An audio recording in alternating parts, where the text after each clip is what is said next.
Irmãos e irmãs, todos que estão presentes aqui conosco e também na rede de transmissão, nós queremos transmitir os nossos agradecimentos pela sua presença. Amém?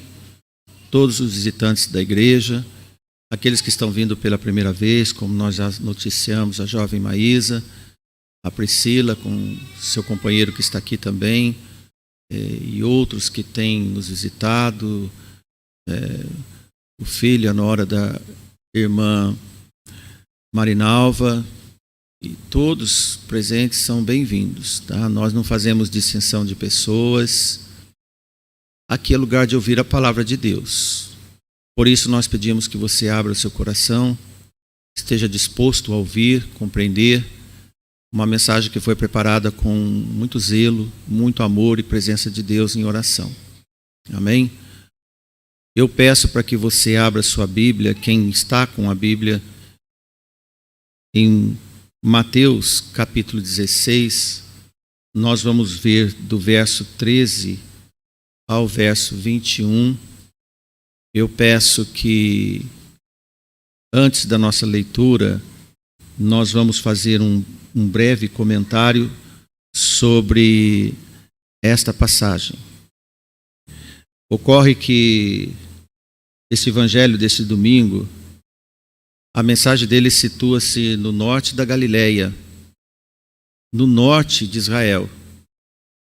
E estava esse local perto de uma das nascentes do Rio Jordão, entre as encostas daquele impressionante monte chamado Hermon. Os romanos denominaram esse lugar de Cesareia de Filipe. Hoje essa cidade chama-se Bânias. Devido os árabes não pronunciarem a letra P, e eles nem têm a letra P no seu alfabeto, eles criaram uma derivação desta palavra, que na verdade o nome da cidade era Pânias. O nome dessa cidade foi uma homenagem a um deus grego chamado Pan. Por isso que existe a palavra pandemia, que todos se familiarizaram com um vírus pandêmico. Por quê? Porque ele se espalhou por todas as áreas e foi se difundindo. O nome dado pelos gregos na época, do domínio da cultura e da tradição grega, foi o chamado helenismo. Os construtores gregos ergueram um templo de pedra neste local, em homenagem a este deus pagão dos gregos, que representavam os bosques e os vales e as planícies. Segundo a lenda, isto é, a mitologia dos gregos, essa divindade vivia escondida nas cavernas e dava muito medo nas pessoas. Aí uma outra informação do nosso vocabulário. Por isso que nós temos uma palavra chamada pânico. Vem de Pan, que é o nome de um deus. No nosso vocabulário, pânico é medo, é um medo infundado.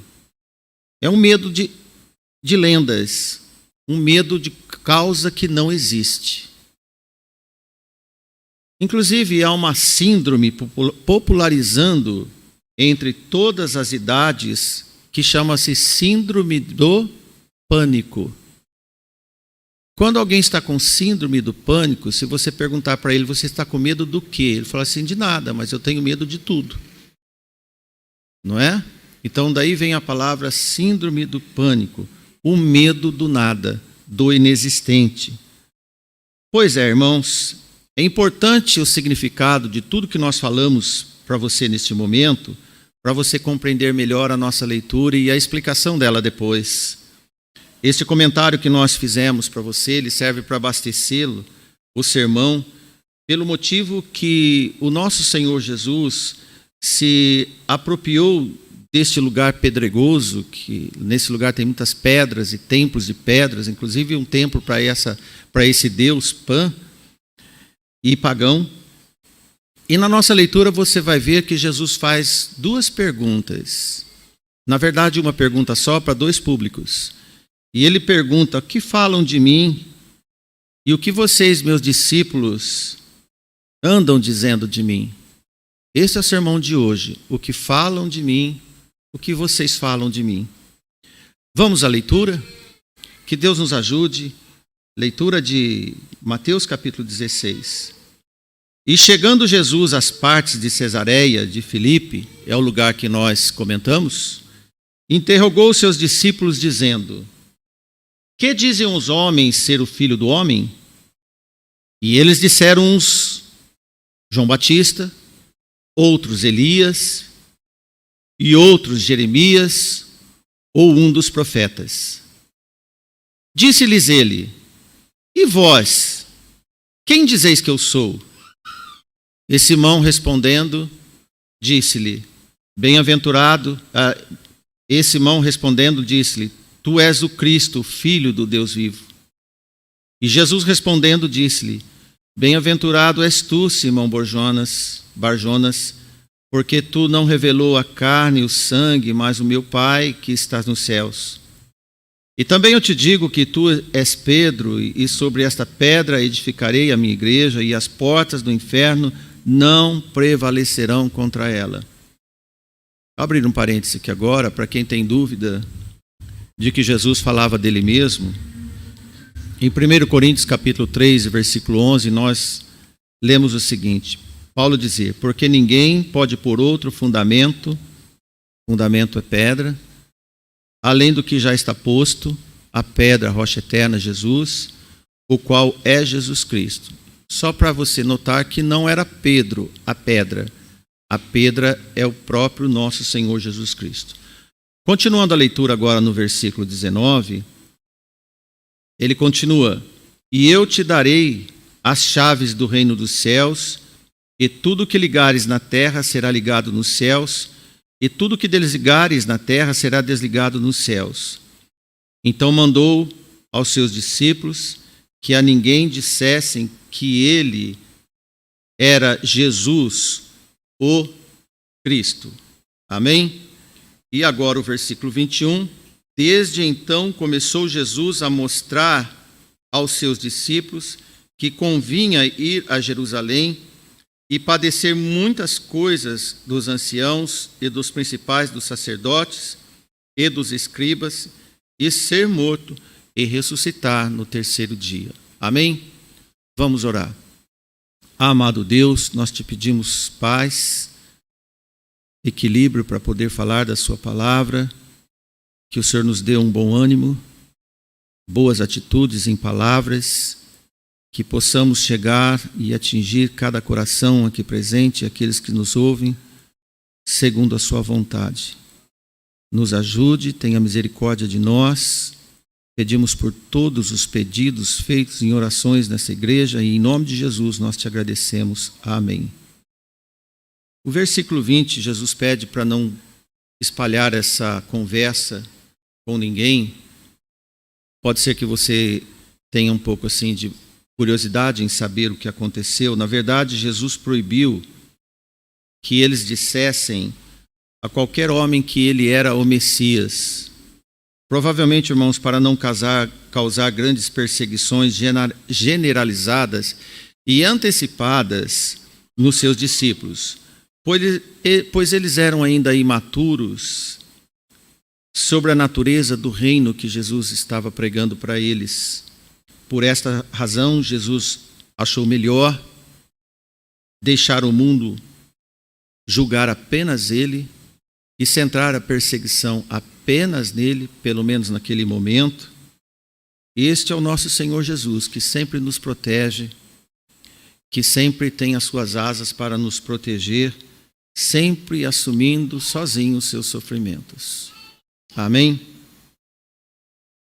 Esse texto que nós acabamos de ler é decorrência das investidas contra Jesus e também o desinteresse da população em si sobre a sua mensagem.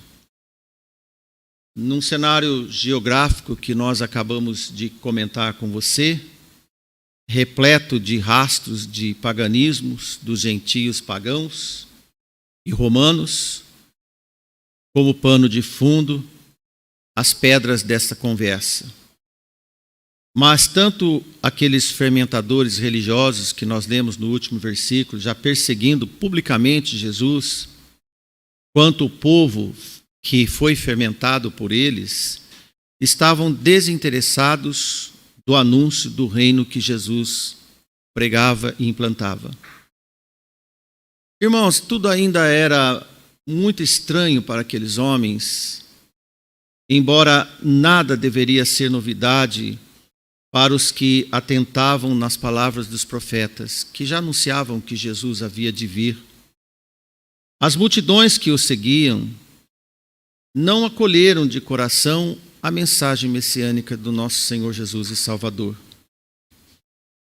Então Jesus coloca aos seus discípulos uma série de perguntas sobre si mesmo, para que os discípulos pudessem manifestar como estavam assimilando a sua pregação que propunha o reino de Deus entre eles.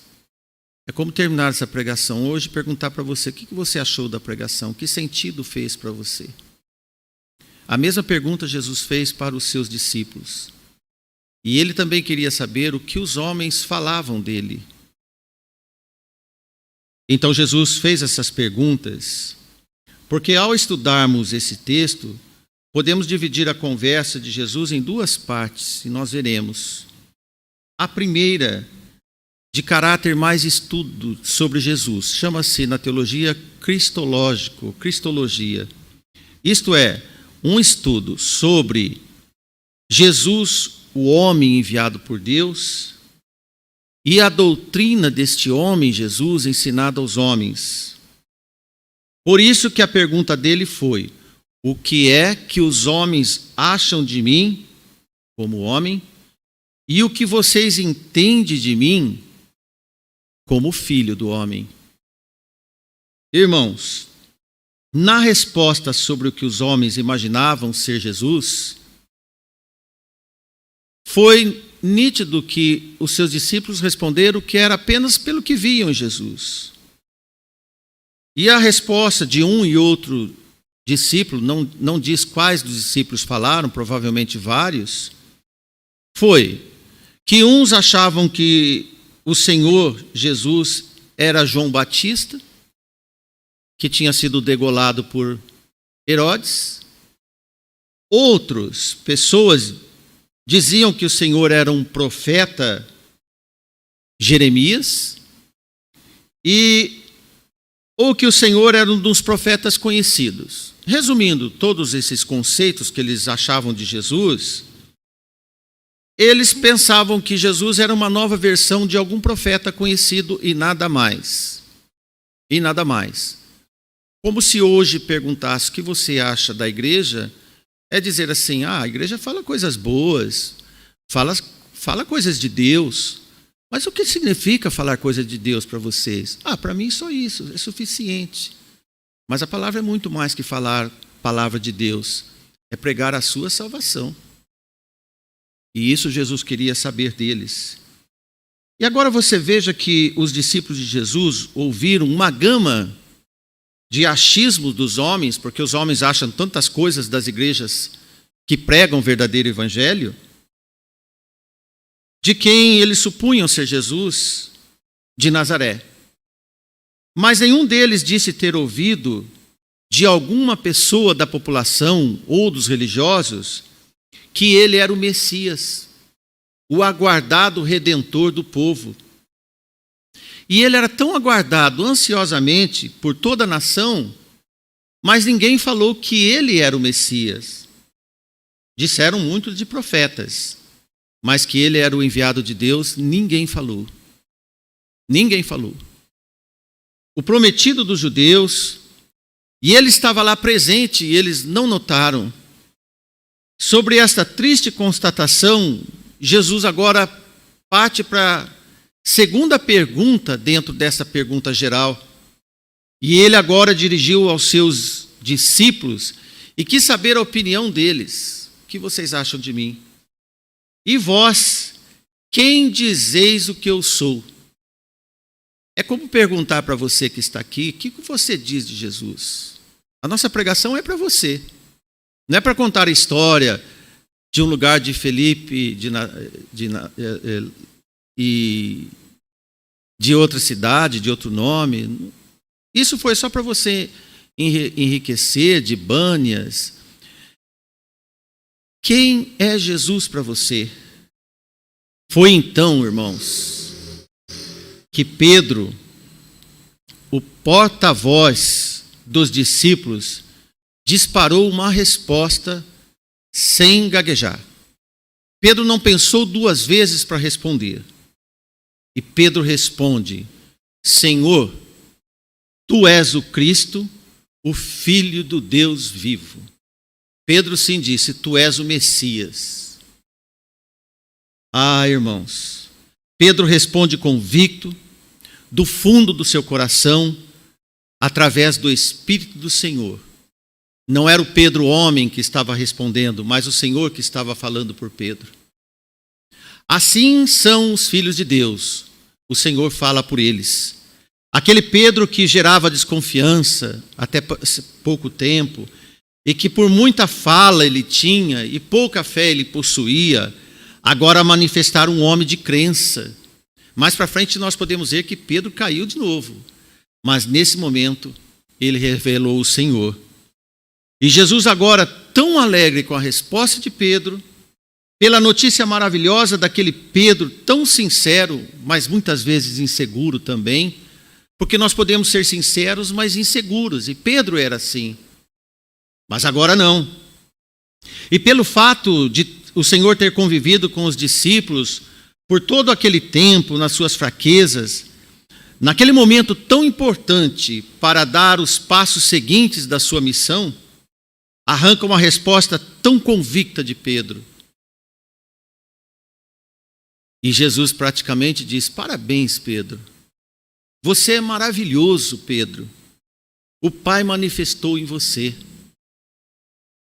E o filho de Simão, como Jesus disse, Bar Jonas, Bar quer dizer filho, filho de Jonas, recebeu de Jesus o melhor dos nomes que qualquer um de nós deveria e poderia e corremos para merecer. Jesus disse: você é um bem-aventurado, Pedro. Você é um bem-aventurado. Em Mateus, no versículo 17 nós vemos esse texto. Jesus respondendo disse: bem-aventurado és tu, Simão Bar-Jonas, porque tu não revelou a carne e o sangue, mas o Pai que estás nos céus. Pedro não respondeu mais como homem, isto é, do seu intelecto, da sua alma. Ele não revelou a carne, o sangue, os seus sentimentos. Agora revelara pelo Espírito do Pai dos céus. Ninguém dentre os humanos pode relatar o Messias com tanta firmeza e convicção, se não for no Espírito do Senhor. Nenhum de nós. Para os que estão em espírito, Jesus pode dar uma prova de direção nas conversas espirituais. O vocabulário sempre muda. Depois dessa oportuna resposta divina de Pedro, Jesus tinha uma notícia mais importante para eles.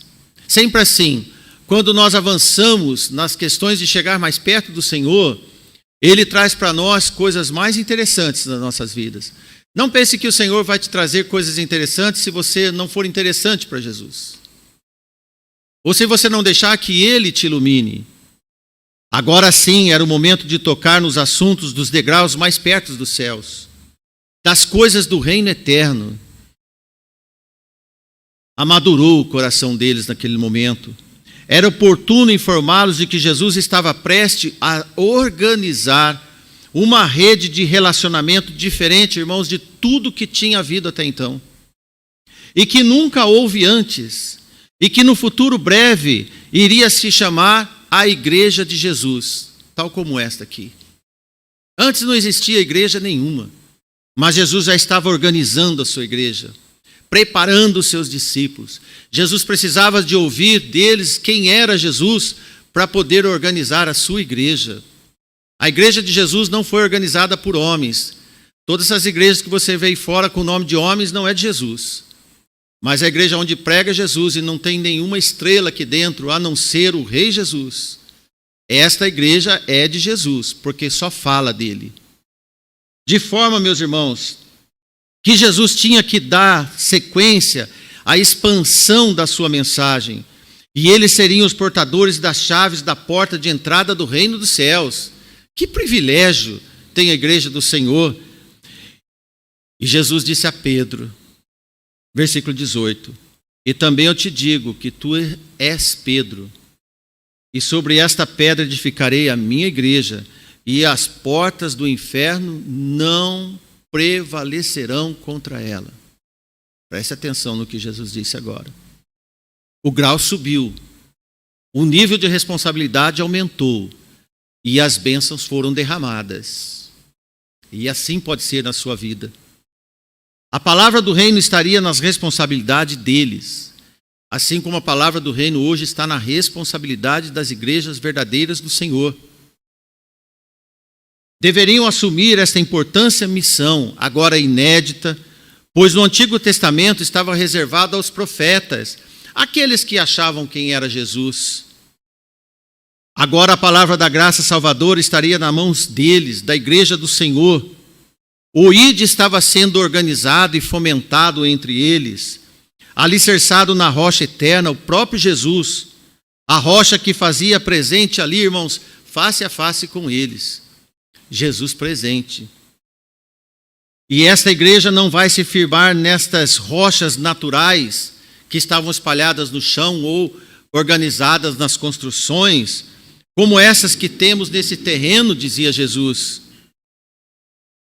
que são usadas para construir apenas edificações como esse prédio, por exemplo, ou nesses templos que vemos construídos a esses deuses pagãos que nós estamos vendo. Inclusive, Jesus não comentou, mas depois ele disse, nem o templo de Jerusalém vai resistir. Porque lembra-se que eles estavam no norte, e Jerusalém era na Judéia, lá no sul. Como nós lemos no versículo 21, que Jesus disse, eu vou ter que descer para Jerusalém, porque lá vão me perseguir de vez. Mas a igreja de Jesus,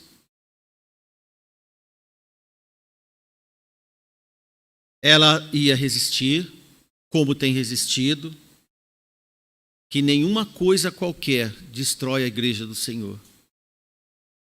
Qualquer potestade do mal, mesmo Satanás concentrado nas suas forças, poderão derrotar esta edificação dentro dos corações dos seus convertidos primeiros discípulos, exceto um, Judas.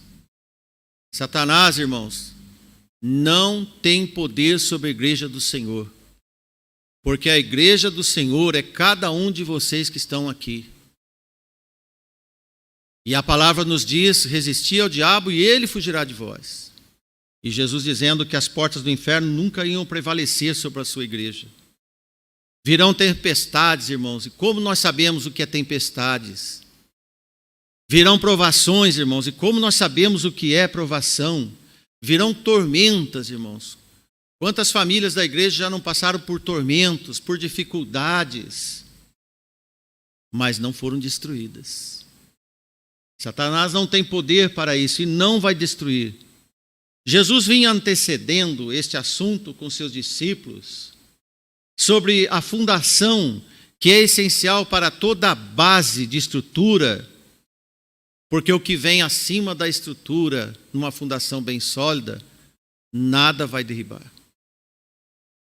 Em Mateus capítulo 7, Jesus estava tratando sobre um assunto preliminar antes desta conversa que nós estamos tendo. Mateus capítulo 7, versículo 24 e 27, olha o que Jesus diz. Todo aquele, pois, que escuta essas minhas palavras e as pratica, assemelhá-lo-ei ao homem prudente que edificou a sua casa sobre a rocha. Quem é a rocha, irmãos? Jesus. E desceu a chuva, correram rios, assopraram ventos, e combateram aquela casa. Combate não é pouca coisa, não. E não caiu, porque estava edificada sobre a rocha. Quem é a rocha, irmãos? Jesus. E aquele que ouve estas minhas palavras e não as cumpre, compará-lo-ei ao homem insensato que edificou a sua casa sobre a areia. E desceu a chuva, correram os rios, assopraram ventos e combateram aquela casa, e a casa caiu, e foi grande a sua queda. Tem uma expressão que nós sempre ouvimos, alguém dizer, a casa caiu. Casa de quem que cai? De quem faz maldade. Geralmente é um policial falando para uma pessoa do mal. Olha, fulano, a casa caiu. E até agora você estava aprontando, matando, roubando, agora você vai preso. Não é assim? Então nós sabemos a expressão a casa caiu. Agora, irmãos, quando alguém está no Senhor, mesmo que alguém queira te prender, a sua casa não cai, irmãos, porque você tem a verdade do Senhor. Pode tranquefiar, pode te condenar, mas você não tem culpa de nada, porque Jesus é o nosso advogado, que nos livra sempre. Jesus estava informando que para se reunir com ele, não era mais necessário as edificações de pedras feitas pelos homens. E ele diz, eu serei a pedra, eu sou a rocha, eu sou a porta de entrada. Pedro bem entendeu junto com os discípulos. Por isso, em nome de todos os edificadores, durante toda essa história, Jesus disse, eu vos darei as chaves do reino dos céus. Use bem, faça um proveito excelente. Como lemos, você pode notar que Jesus estava num enfrentamento sombrio contra as estruturas da religião dos judeus.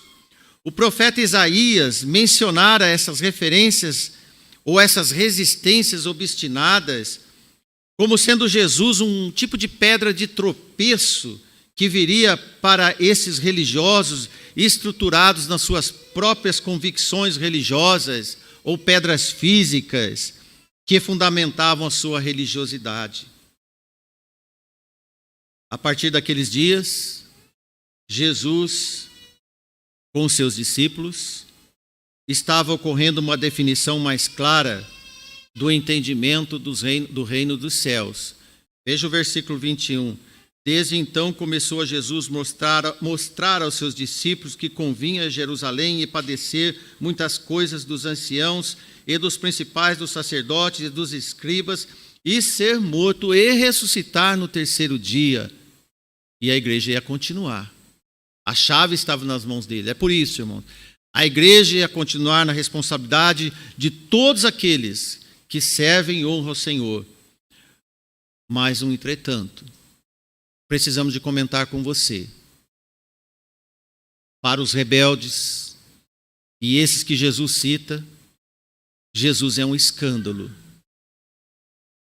um tropeço.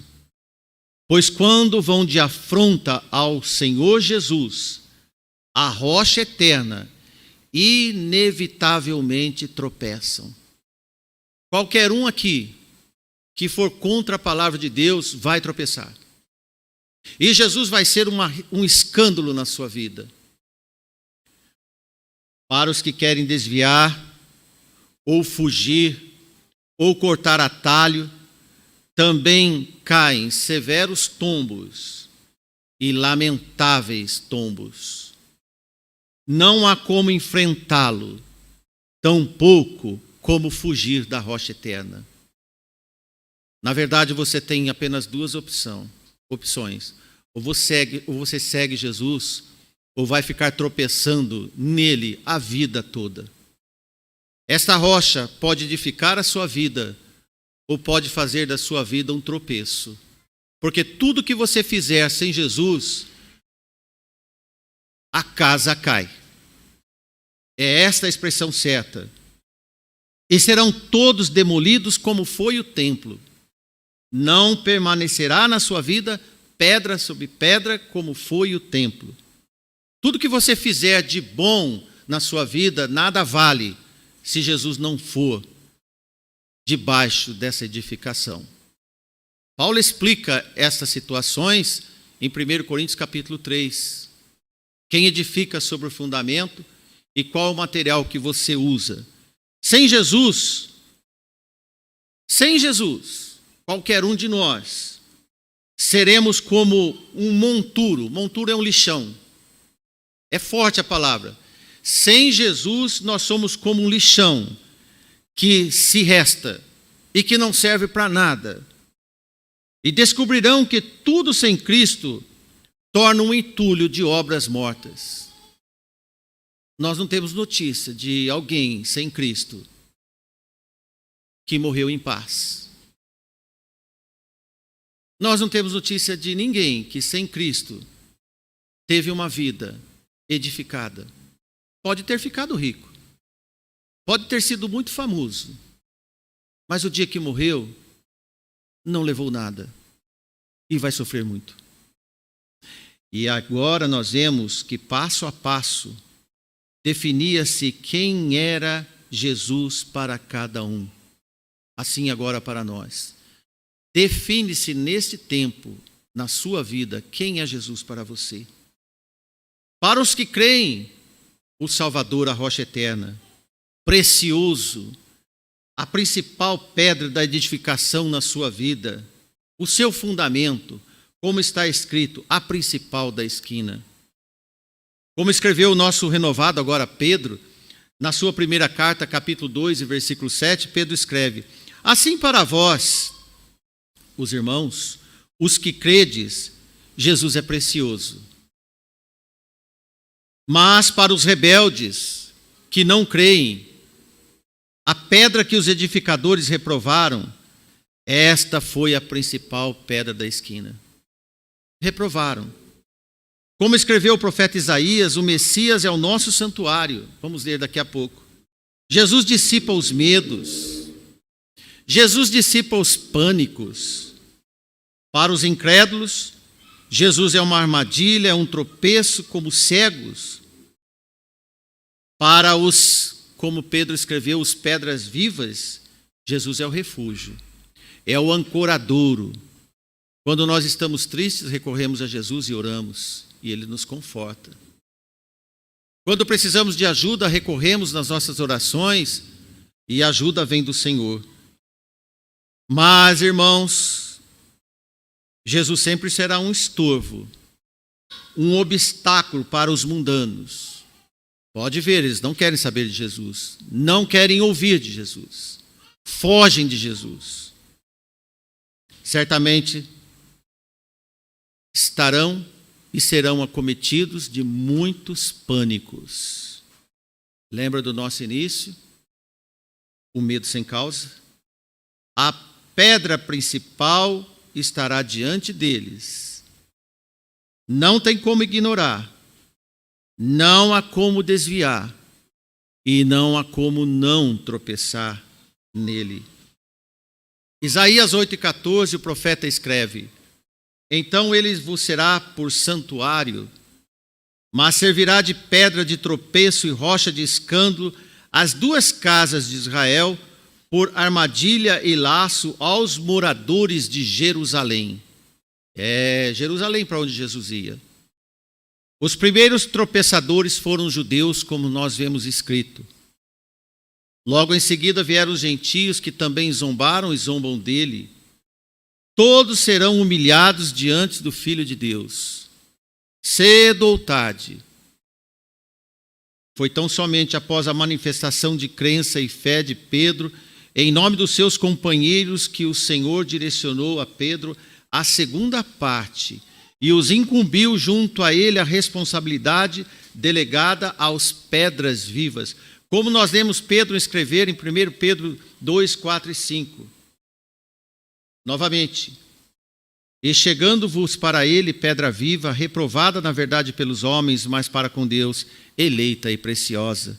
Vós também, como pedras vivas, sois edificados casa espiritual e sacerdócio santo, para oferecer sacrifícios espirituais agradáveis a Deus por Jesus Cristo. Amém? Com esta nova missão, de caráter mais centrado na igreja do Senhor, Jesus se apresenta em torno de Pedro, citando as palavras como nós lemos: Tu és Pedro, e sobre esta pedra construirei ou edificarei a minha igreja. Na primeira leitura que nós lemos, de 13 a 16, Jesus interroga os seus discípulos, como nós vimos, acerca do que as pessoas dizem dele e também o que seus próprios discípulos pensavam dele, como nós vimos. Mas, irmãos, no versículo 19 nós vemos novamente Jesus dizer: Eu te darei as chaves do reino dos céus, e tudo o que ligares na terra será ligado nos céus, e tudo o que desligares na terra será desligado nos céus. Será que a igreja tem tanto poder assim? O que Jesus estava dizendo? Irmãos, vou te explicar. A palavra ligar e desligar é como permitir e proibir. Desligar e ligar, ou desatar e atar, sempre era designada entre os judeus da época como poder para interpretar a lei, a palavra de Deus, como autoridade para declarar o que era permitido, o que agradava a Deus e que não agradava a Deus, quem estava em pecado e quem não estava em pecado.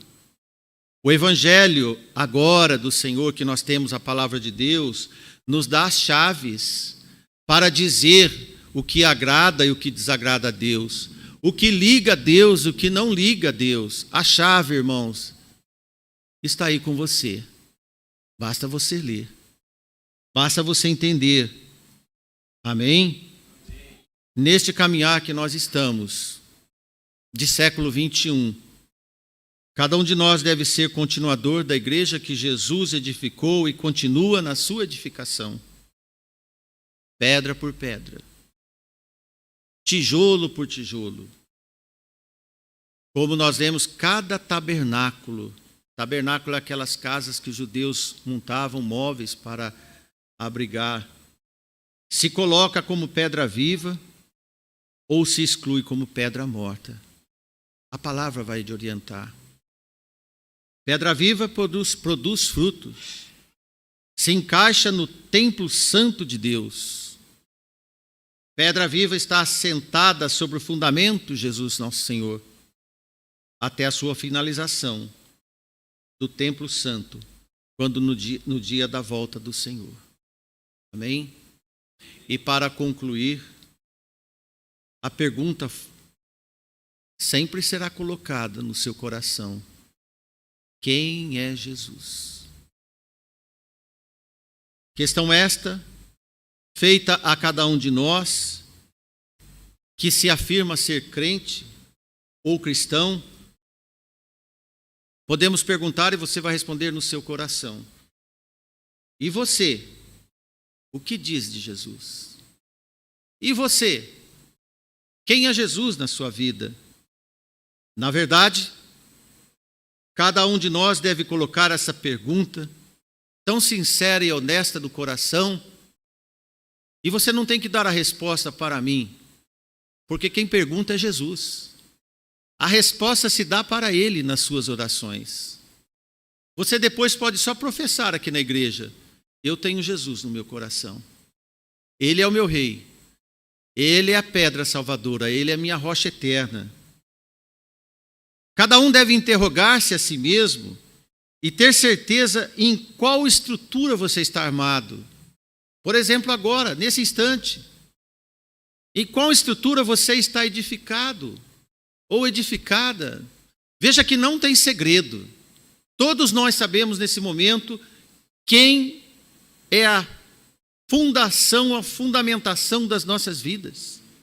Se você não enxerga nada, é porque não tem nada, tem um vazio. E nesse vazio está as profundezas, o medo do nada, o pânico. Compreende? Desta forma, podemos responder essa questão que vai nos obrigar a pensar de verdade mesmo, tal qual talvez nunca podemos achar que um dia teríamos que ter oportunidade de pensar. Muitos nem tiveram tantas oportunidades assim. Se você é um significativo tijolinho de pedra na sua igreja, mas que é útil, na atenção que damos às propostas de Deus, na importância que damos às boas novas, quem é Jesus Cristo para mim? Meu irmão, minha irmã, meu amigo, minha amiga, quem é Jesus para você? Leve essa pergunta da igreja que tem as chaves do reino do céu, para que você possa tomar decisão. Quem vai ser o fundamento da sua vida, o seu Salvador?